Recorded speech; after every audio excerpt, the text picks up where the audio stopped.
Let's draw a house and learn different shapes together.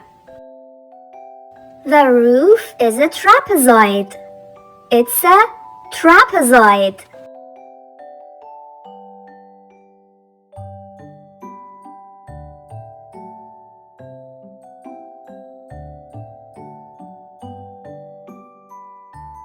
This is a rectangle.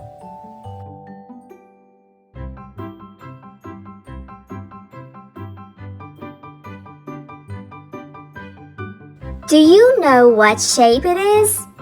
It's a triangle. It's a triangle.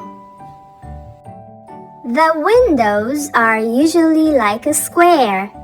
So, these are two squares. Square.